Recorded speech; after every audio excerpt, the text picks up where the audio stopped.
opening and all the reminders. Good afternoon, everyone. This is Charlie Silva, Director of Special Education. Thank you all for joining us this afternoon. Some good news, you won't be listening to me too much in the next hour, so lucky you all. Most of today's webinar will be covered by staff. We do have a lengthy agenda that we want to go over. And our PowerPoint is not moving forward at this point, so we will try and get that to move to the next page. While they're trying to figure that out, hopefully you all received the email from Brenda with the PowerPoint attached. As Tessa said, it will be posted within the next 24 hours, but we have had requests from folks to get the PowerPoint prior to the webinar. Sometimes that's difficult for us, just given everything that we have to get done, but we are trying to get better at getting that information out to you prior.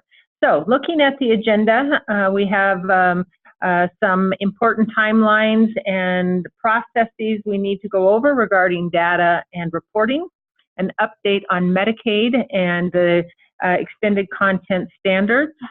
Ed is going to be giving us an update on some cases that have come through the 9th Circuit. Anthony will give a fiscal and accountability update.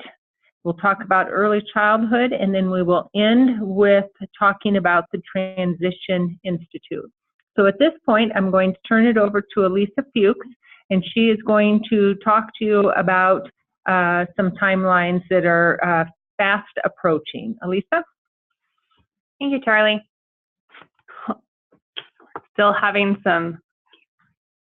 Okay, so we're going to just quickly go over. Last week, we sent out an email regarding 2017-18 data, and then we also recently sent out some information through that, through Allison, that went out to superintendents regarding our new child count tool. So just going over the information for 2017-18 data, posted to the secure server was the disciplinary action, personnel, program exit, and early childhood transition files. And then child find is through our special education data application. And we will route you through and show you kind of how to get to that as we're going through the child count tool. Now, important timelines on this is October 26th, disciplinary action, personnel, and program exit data updates need to be in through IC upload corrections. And then early childhood transition and child find have a little bit more wiggle room, and that's not due until November 16th. The real reason why we have such a short timeline on those first three is that we have federal submissions that we have to make sure that we have all of that information into us by.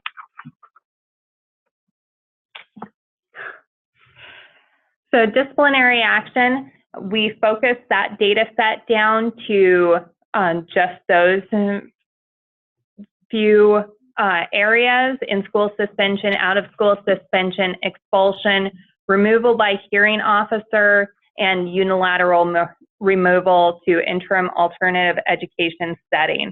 So you will not see if your LEA sent in information about detentions or anything like that. Those are not included, so don't worry if you're not seeing those.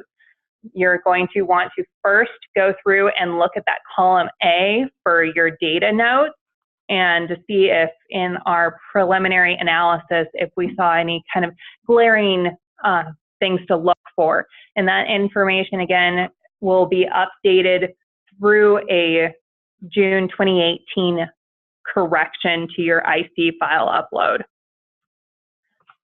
The next one that we have going through is personnel. That's going to be focused on those special education assignment codes, and that's for all certified and non-certified staff that were submitted in that last June IC upload for 2017-18 school year.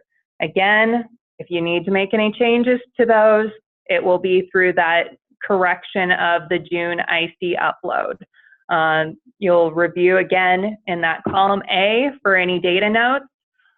Common issues we were looking at is if there were 0 FTE, so that's chance that in that last IC upload, some of those hours may have been deleted out. Look for those. Combined full-time equivalent greater than 1. So that's showing that you not only had a full-time staff, you had greater than full-time. So just look at the timelines that those assignment codes are focused on. And then another note was if the FTE for total FTE was less than 0.01. Our next data set that we have available is program exit. To kind of limit the number of students you guys were looking at, we filtered down to those students in grades 7 through 12 or ages 14 through 21, because we saw a little bit of overlap between 14 and like grade 6. This includes all program exit codes, so that also means that summer break is included in there. Again, if you have any changes to make, please send them through that June correction for IC upload. And on this one, we do have data note fields in both columns A and B. And common data notes, if the student is in, so not special ed eligible, they should not be returning to special education for that coming year or this current year. We also saw mismatches between special education exit reason and the district or school exit reason. And then other students were completely missing the SE exit reason, so that they didn't have any data in there, including summer break. So this just shows a quick look at alignment between district and program exit. We have this as an attachment, so that will be shown on the ITC website along with this PowerPoint. One of our last ones is early childhood transitions. So students referred from infant toddler program as potentially eligible for special education, they have to be determined and, if eligible, have their IEP in place by the student's 3rd birthday. Now, instead of going through the IC upload on this one, we are asking that any changes you have go through the Excel sheet that we have on the secure server for you. We have seen some different requests on this. So included here is just kind of a layout of what those IC fields are for early childhood, and just shows you kind of those basic elements that we expect to see in those fields. Common issues we see on this is actually that students who were referred by Department of Health and Welfare are marked as no in that EC referred by DHW field. And then that students actually, based on the difference between their ID sped date, so initial determination date, and their IEP date, show us that they are actually late on that early childhood transition, but that EC decision timely or early childhood transition timely is marked yes from the IC upload. The probably biggest area is the information needed. And so these are students who were referred by infant toddler, but we did not receive any information through your IC upload. So if you go through, download that spreadsheet, You can complete those fields K through O. They are highlighted for you, and update any kind of changes that you need to in that data notes field as well. Save, and then you can upload that file back into that same data for review folder on the secure server where you found it. 60 days, because we have our new applications out, you can go through and review your data through that child find section of the new SPED data application. And just another one where we need the data changes to be submitted through IC upload. And this one just gives you a quick view of kind of the number of initial eligibilities you had throughout last year, if there were, or how many were timely, and how many based on the initial determination date and consent date, how many were showing that they may or may not be in compliance. And so this last year we had a number of new applications come out. We have been presenting on early childhood outcomes and child find, and now child count is open. We are very excited about this. So reason why we wanted to work and create these new applications were just improve our data quality, improve the timeliness of our data, and the access for users. Also, this new application, you just have to use one password to get into it. Everything's in one place. You can switch tab to tab as you need to, and it's much easier than going hunting through for files. So child count is really focused on students who have current eligibility, active IEP, and receiving services on that first Friday in November. You will have until December 7th to upload any corrections through your IC, and then until February 1st to submit that verification. And reason we really wanted to still have it out to that February 1 date is because this is the first year we're using this new tool, and also this is what we sent out to you last year, so we wanted to honor that due date for that. So this new tool allows you to review your data that you've submitted through IC, export that data into Excel. So you're going to have your special ed information and your demographic information all in one place. Then you can also certify that information through that same tool. So important to remember, student data will not populate into the system if it has not been first submitted through IC. Your first thing you're going to want to do, if you don't see a student in this system, check with your IC uploader. Make sure that information has loaded in. If everything looks like it should have loaded in correctly and there are no warnings associated with those students, please contact me. So, going to go through really quick, show you how to access this new application.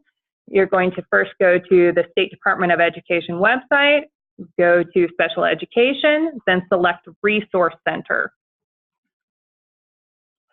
Then you're going to select on SPED data application and go through, select the login on the upper right. If you do not see your district in the drop-down, go ahead and select Other. And this is going to be the same sign-in information if you have access to the compliance tracking tool.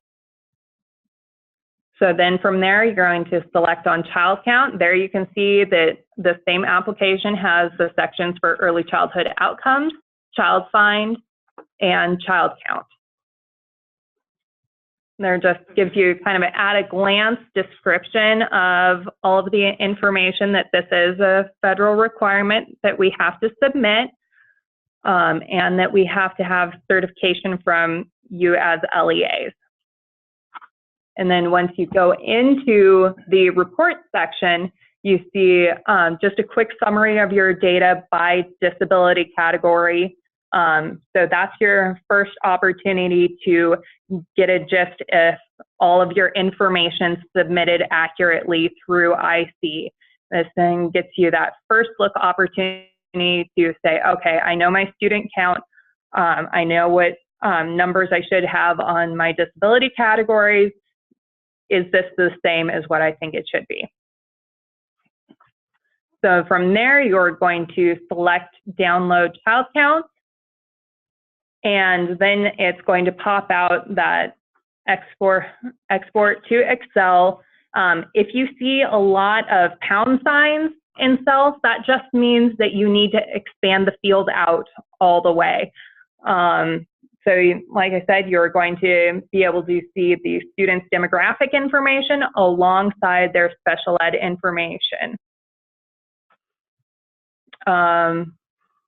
Click again.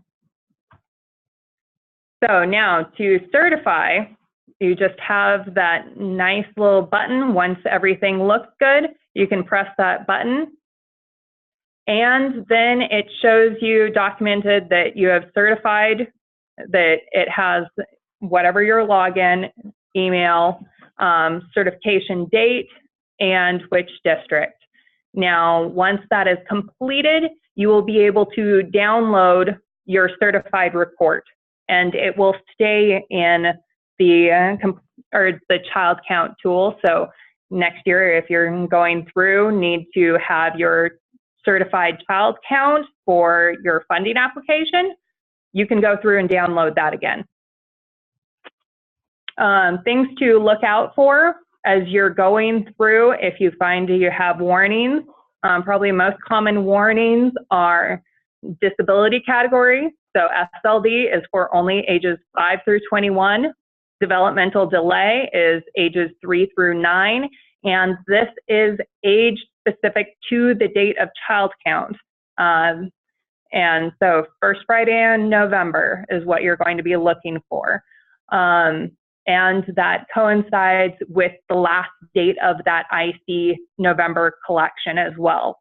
So everything should be good as far as validations and agreement there.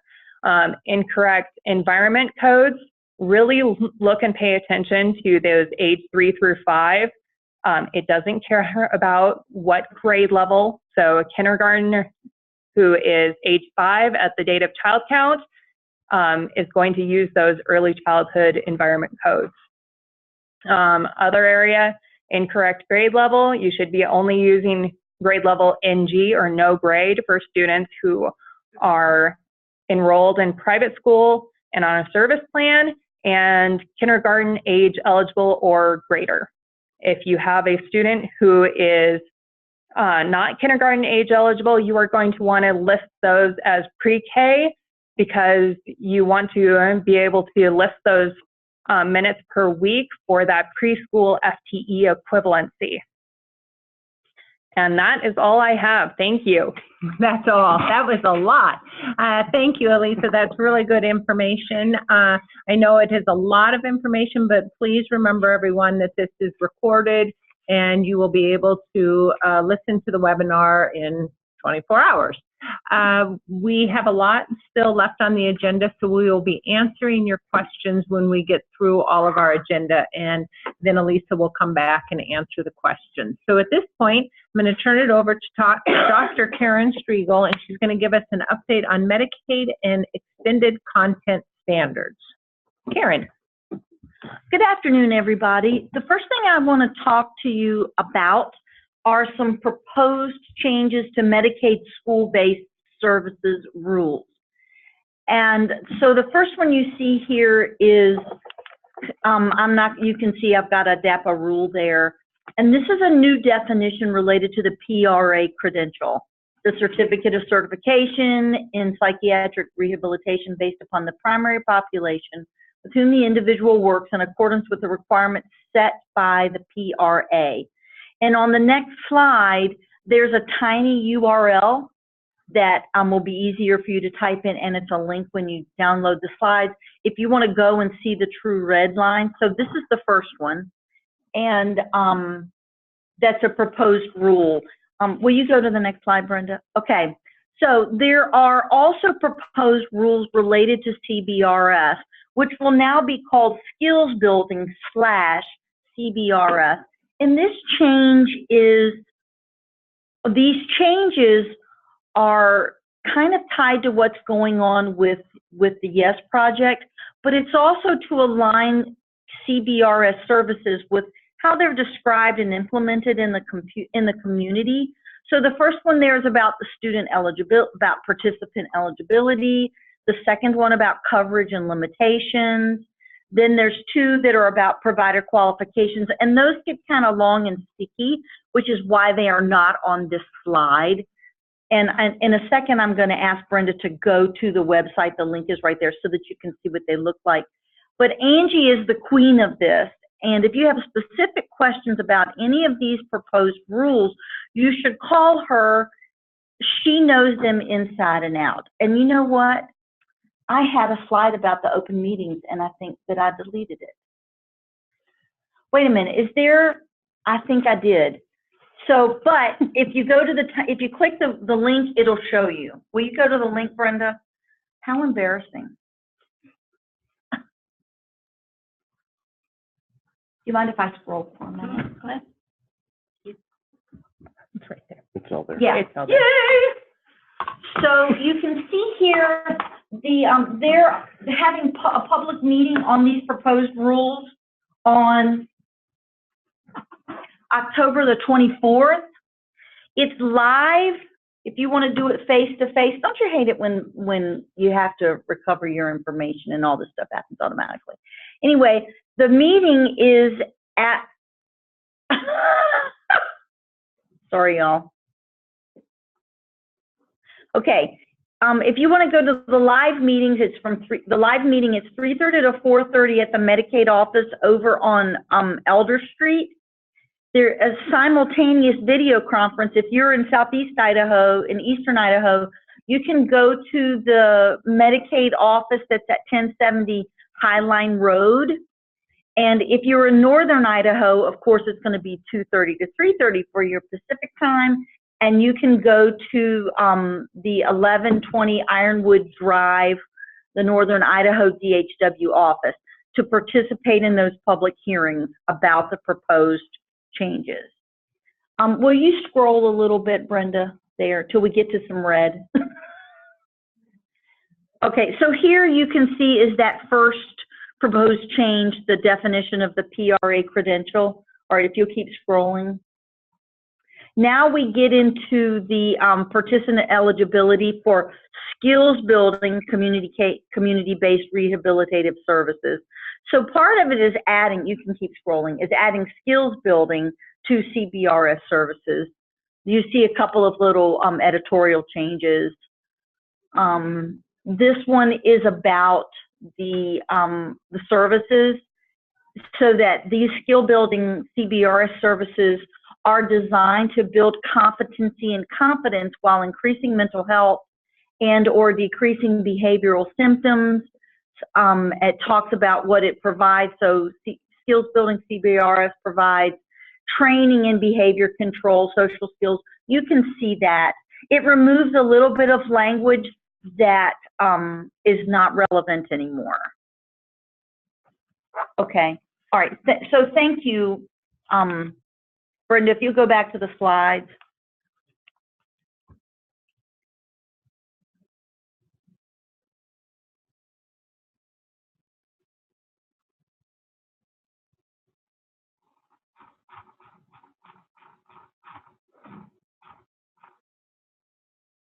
Yeah, so use that tiny URL to get to those red line changes, and at the top of that, it's a PDF.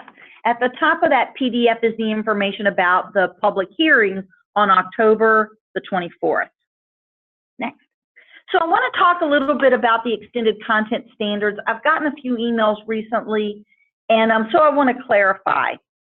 So the extended content standards core content connectors, for ELA and math were adopted around February 2018.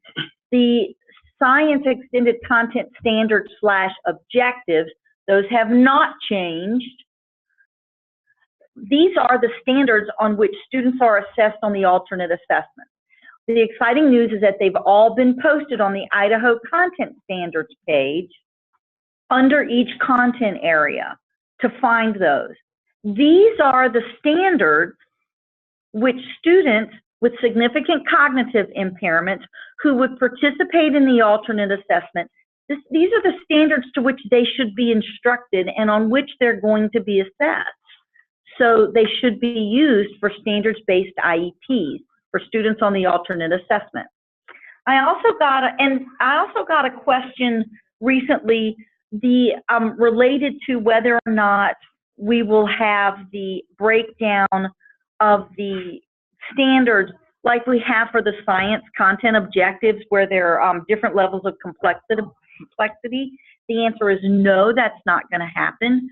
But the resource that's out there are the learning progression frameworks. You can find those by going to the Assessment and Accountability webpage, which is that lavender box.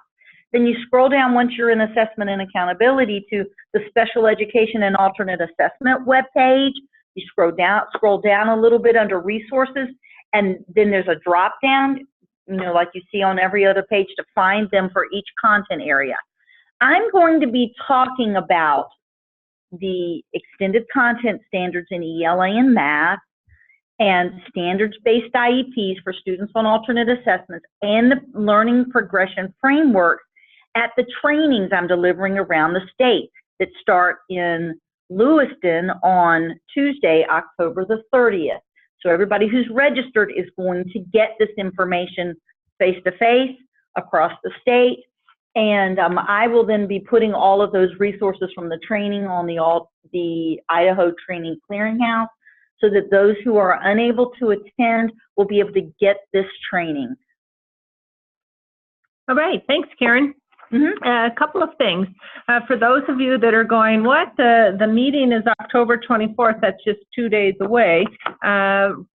Just know that we received this notification, I believe, either Thursday or Friday of last week. So it's not information that we have been withholding from you. We just received the information about the Medicaid meetings ourselves within the last couple of days.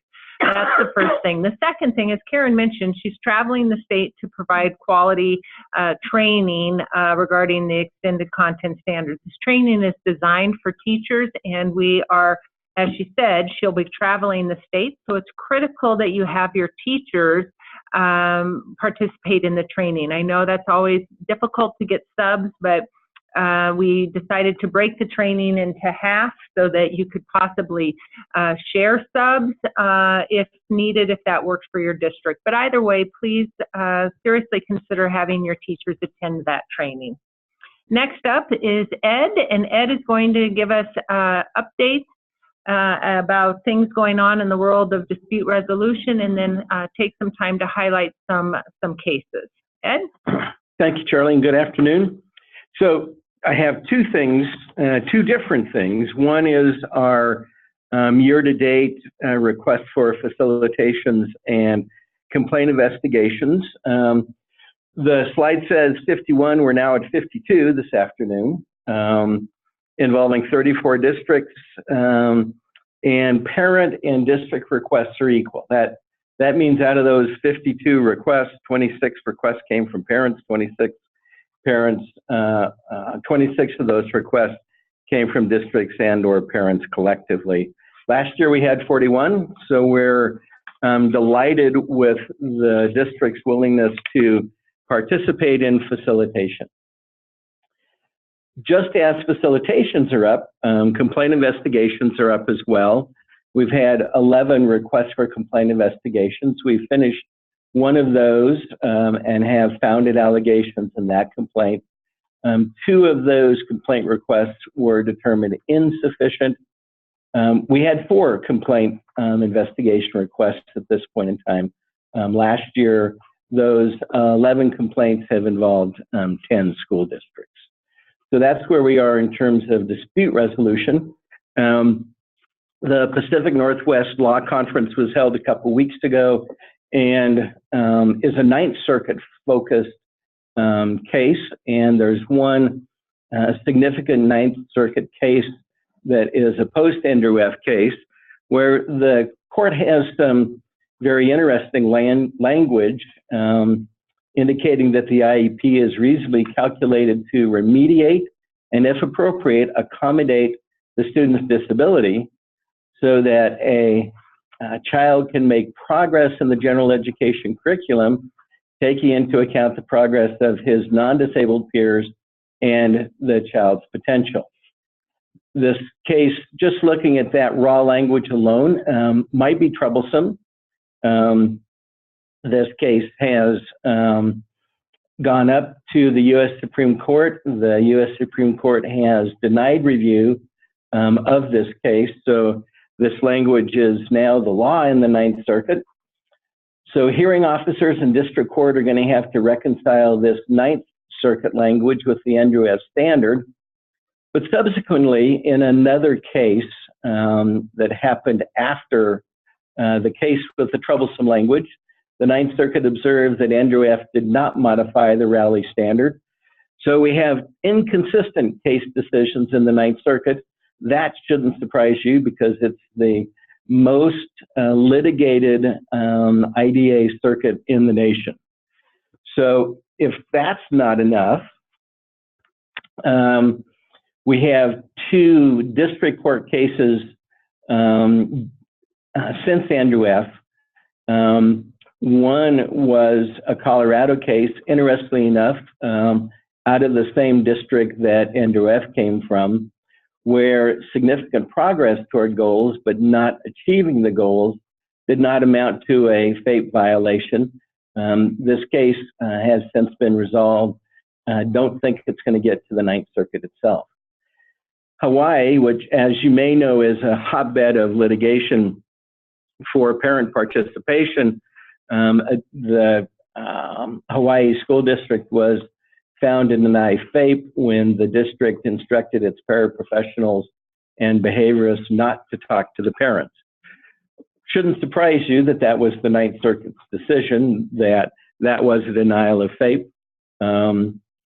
It's unknown right now whether this case is going to go up or not, but a fairly interesting case nonetheless. In a rather unique case, the court considered procedural violations when the district had correctly determined that a student was not eligible for special education. And having found that the student was not eligible for special education, the court concluded that procedural violations were not a denial of FAPE, and the case was dismissed. It's unlikely that this case would get any traction with the U.S. Supreme Court, so a fairly straightforward decision. However, contrast that to a case where the court considered what the eligibility criteria was, finding that a student eligible under a speech and language disorder resulted in a denial of FAPE where the district failed to consider a hearing impairment. And this case doesn't have a whole lot of analysis in it. It's a case where it may well have been a decision that the Ninth Circuit was asking the district court to hear the case again. Ultimately, it's going to go back to a hearing officer, and this case will come back up if it's not otherwise settled. But it's gotten some interesting publicity nationwide because it is a unique case where the Ninth Circuit actually considered the eligibility criteria. In a couple of different decisions, there has been some Ninth Circuit activity in FERPA cases one having to do where the district failed to provide emails which had not been printed and were only stored on a teacher's computer, and interpreted the maintenance provision of FERPA to require records being printed or filed in a cabinet or in a secure database, and in order for them to be an educational record. And there was not a violation because the records were not produced. In two, Family Policy Compliance Office, dear colleague or decision letters, the student disclosure of ADHD in front of a classroom was not an improper disclosure of personally identifiable information. And in a separate case, the Family Compliance Office determined that additional corrective action, including training and policy clarification, avoided any other corrective action for an improper disclosure. So there is more FERPA action through the Department of Education, and we'll see what that may do in the next year or so. Great, thanks, Ed. Before I turn the time over, or the next topic anyway, over to Anthony, I wanted to share with all of you, I have some sad news in that Ed has made the decision to retire. We are here in the department are very sad about this. We've been trying to convince him otherwise, but he has ordered the motorhome. And once it arrives, I don't think we'll be seeing him. But he has agreed, though, in all seriousness, to stay until the end of the year. So this is your opportunity to take advantage of all of his wealth of knowledge between now and the end of December. The position I am hoping to post either later this afternoon or tomorrow. So if any of you out there are looking for a change, it's not such a bad place to work here at the department. I'm really not as evil as some people may think. So again, if you want to change, just think about applying. So again, we can't thank Ed enough. We have taken full advantage of the 1 year he has been in the department, and we wish him the best as he travels the world in his new motorhome. Anyway, so moving on. Thanks, Charlie. You're welcome. At this point, I'm going to turn it over to Anthony to give us an update, all things fiscal and accountability. Thank you so much, Charlie. On the fiscal side, the FY 2018-19 application is now closed, and the majority of LEAs should have had their application approved by now. So if you did receive an email stating that your application was approved, but you have not seen a GAN letter coming to you, just make sure to get in touch with me because we were having some difficulties on that side. So for next year, we are anticipating to make some changes to the timeline of the IDEA Part B application submission. We were asked by OSTEP to align the timeline with all the other states, and next year, your application will be submitted in 2 steps. So you will have a portion of your application that will be due before July 1st. And then the second portion of your application will be submitted to us sometime in the fall. And then we are going to be working with our IT department to develop a process. And as soon as we have more information, we'll make sure to let you know. But for now, we just wanted to give you a heads up that we will have some changes next year. Okay, next one, the next update is on fiscal monitoring. We are going to start our fiscal monitoring cycle, and the first activity of the fiscal monitoring is a risk assessment. For this fiscal year, we made some changes to our risk indicators weight.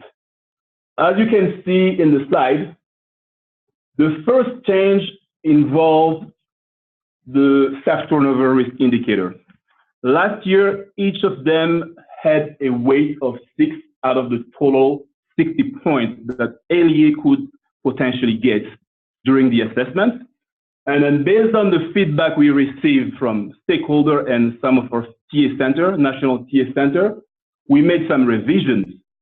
And then the staff turnover and program turnover risk indicator weight will be reduced to 3 each. Everything else will remain the same, and we just added one more additional risk indicator, which is the frequency of your GRA submission. As you know, the expectation here at the department is that LEAs submit their GRA request at least one time every month. And then you will be receiving credit based on the frequency of your submission, and that will be incorporated in the next risk assessment. So that's all I had for you this afternoon. Great. Thank you, Anthony. All right. Shannon, unfortunately, is not able to be with us today, so I'm going to cover her information for her. Shannon has been working incredibly hard to create a webinar, early childhood webinar series, and this series will be addressing a wide variety of topics. You can see on the slide that the first one is going to be about how to collaborate with Head Start, and you will see there are 2 different times there. I also wanted to, and then there will be one on the early childhood outcomes data collection. You can register for any of these webinars by going to the Idaho Training Clearinghouse, and we strongly encourage you to, again, have your early childhood folks participate in the webinar series. I think you'll find that not only will the topics be relevant, but it will just be very comprehensive with good information. So again, go to the ITC and register for the early childhood webinar series. Then lastly, I believe it was sometime last week that Shannon sent out to you your Indicator 7 data to your district. If after reviewing your data, if you have any questions at all and would like to schedule a time with Shannon, just send her an email the beginning of November, and she will work on setting up some time to talk to you and to your staff. So again, if you have any questions regarding your Indicator 7 data that was sent to you, just reach out to Shannon and set up a time to discuss that. Last but not least, Kendrick is here to talk about the Transition Institute. Just a quick reminder for you all that if you have not yet signed up or registered a team from your district or charter, even if it's just one person to be able to participate, that registration is going to be open until next Wednesday, October 31st. But don't delay. You're welcome to hop on either Eventbrite or the SDE webpage and register for the 2018 Idaho Transition Institute, taking place here in Boise on November 29th and 30th. Even if you can just send one team member, you know, we've already got a great response from across the state, nearly 200 participants at this point. But I want to get everybody as much as possible to get in on the ground floor of, you know, what's going to be a regular event over the next coming years, as it's important that we're all connected to the changes in transition, as there's many opportunities out there in the post-secondary world we want to connect our students, our families to, and therefore it's important that we in special education are all aware of that. So we look forward to seeing you all next month, the 29th and 30th, here in Boise for the Transition Institute. Registration does close though next Wednesday, so please get it done. Thank you. All right, great. Thanks, Kendrick. Okay, at this point, we're going to spend our last 15 minutes with you answering questions. So Jessica, would you please read the question? And I believe the first few were for Elisa regarding data and reporting. The first question is, we had a student in the 2017-18 school year with reason 5B medical leave as a reason for leaving the school and district. What is the corresponding code for special education program exit?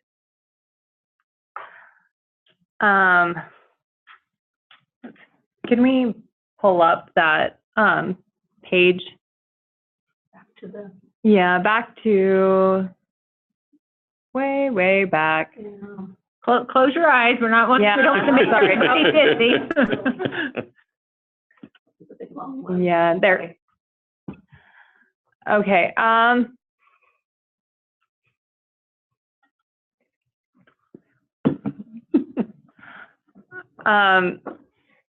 Unfortunately, You know what? We will get back to you on that one. Sorry. I apologize for that. We will get the answer to you and send that out to you ASAP.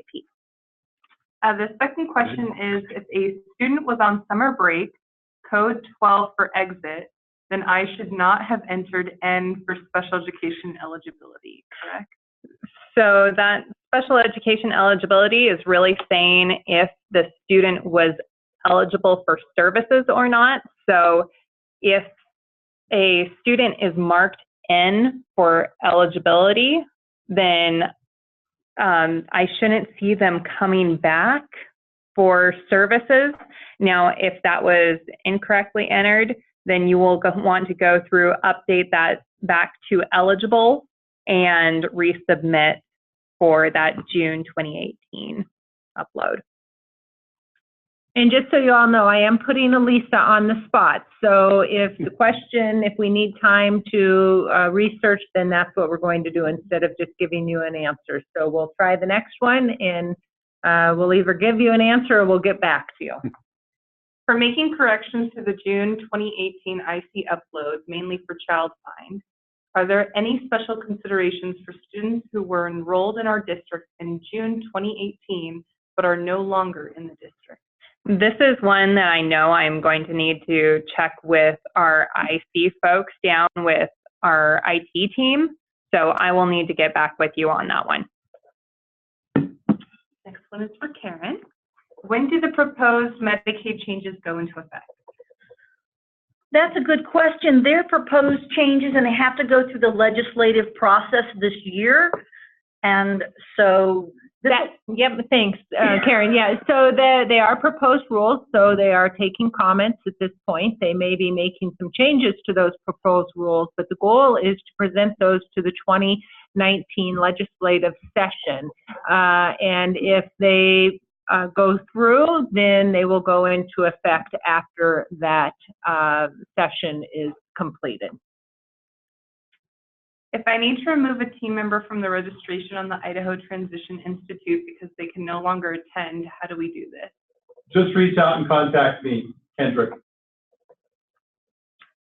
Why are students that are coded as 4C, completed adapted requirements, being counted as dropouts, especially those that are that have completed their requirements with their cohort and have moved on? We'll come back to you on that one. Is the SDE offering any dollars to offset participants to the Idaho Transition Institute? Right now, I can't promise anybody anything on that. You know, that's kind of a tough one. It's important to remember that the transition is an obligation, and this isn't just a fun one-time, one-off event. It's something that I'm looking to maintain as a regular, important, valued event that's also sustainable. So, you know, if someone, I absolutely want people to get on the ground floor of the first year of this Transition Institute. If you're in a situation where you'd love to participate and you just feel that, you know, you really have some needs, please reach out to me directly, and I will address things the best I can, but I can't promise funds at this time. What we can promise, though, that if we do, we are able to scrounge up some funds, we will distribute those across the region. So our goal is to try and find a little bit of money to help offset the cost, but we will, again, share that with all 6 regions. So if you are really in dire straits and want to come, but just don't have the funding to do so, respond or reach out to Kendrick ASAP. Do we have any other questions? All right. Well, in regards to Elisa's questions, give Elisa a day or two. We will write out all of the questions, and we will send responses to all of you in the next couple of days. One last thing, though, from Elisa. On that special ed program exit, please don't forget to go through and update your information. If you've received records requests at the beginning of the year or have gotten new documentation that family is now homeschooling, or if you found new information that the student has exited and is no longer in the state. Those are all important ones to make sure you update in that IC upload, which our little quick analysis would not have captured. All right, thanks, Elisa, and thank you all for joining us this afternoon. Again, watch for the answers to the questions. We will also post that with the webinar itself on the ITC.